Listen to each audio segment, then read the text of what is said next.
This is the audiobook sample for Sonny and Leo, Holiday Omegas Volume 1 by C.W. Gray. This is my 32nd audiobook, and it was released on December 10th, 2020. Sonny and Leo are a great pair. So often in gay romances do we see the basic tough guy, meek guy pairing. This collection of stories turns that on its head by, gasp, making both characters complex and have vulnerabilities. If you've seen any of my earlier videos about C.W. Gray's titles, again, I'm impressed. He goes out of his way to prove time and time again that you do not have to fall back on romance novel cliches or tropes to construct a compelling and genuine novel about love in the face of hardship. And in this particular collection, he does so in a well-constructed, realistic fantasy world, which is also difficult to do. I can't tell you how many times prospective listeners and friends have been reluctant to give a book a try after hearing one of the guys is a bear shifter.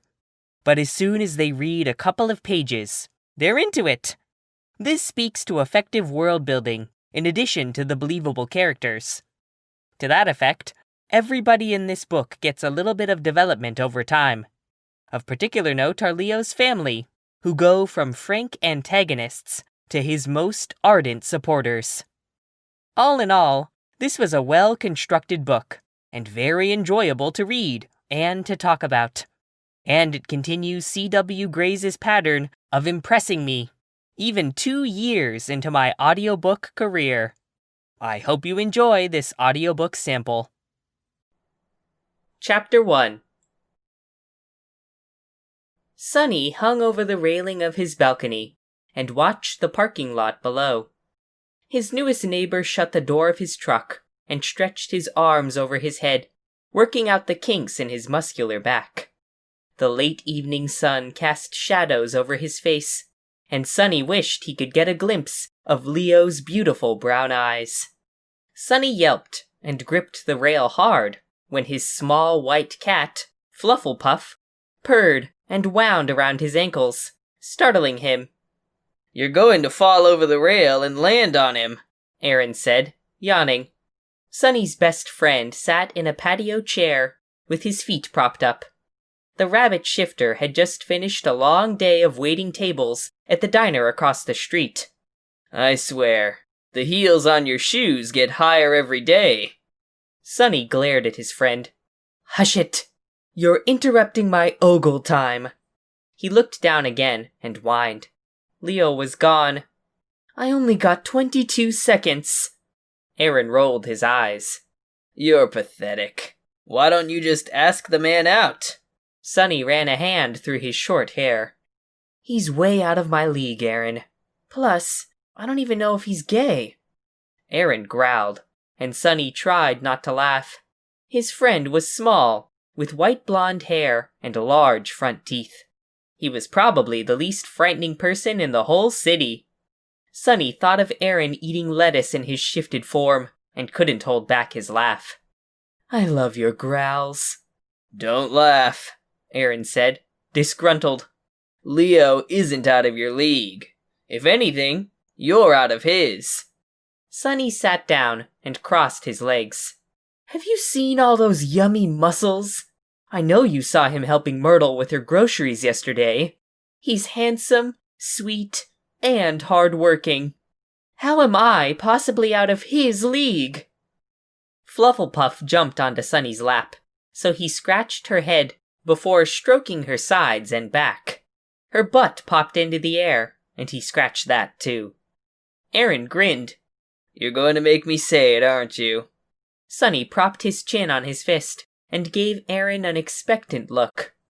"You're an exceptional person," Aaron said, voice bored. "You're generous, kind, and creative. Oh, and your ass is really nice.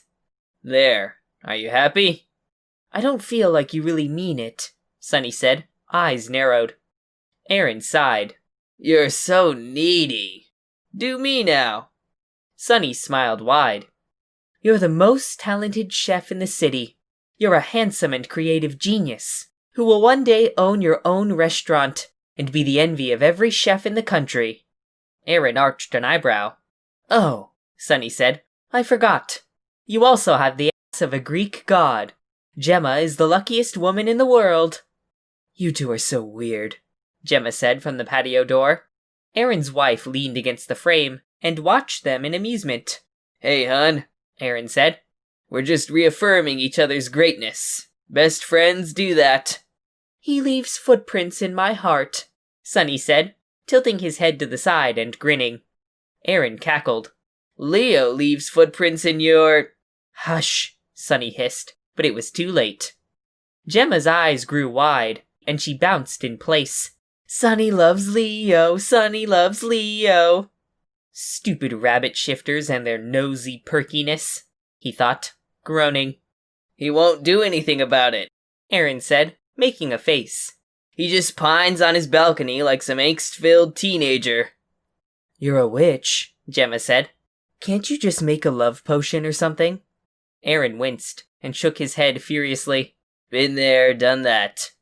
Sonny gave her a flat look. Do you want lovesick zombies? Because that's how you get lovesick zombies. Gemma wrinkled her nose. What the hell? Sonny sat back and pulled Flufflepuff close to his chest, stroking her head. It was 7th grade. Aaron was desperately in love with Suri Harish. Aaron smiled softly. The prettiest girl in the school. Gemma's eyes narrowed. Do I need to cut a bitch? Settle down, bunnies, Sonny said, waving a hand. I'm telling a story.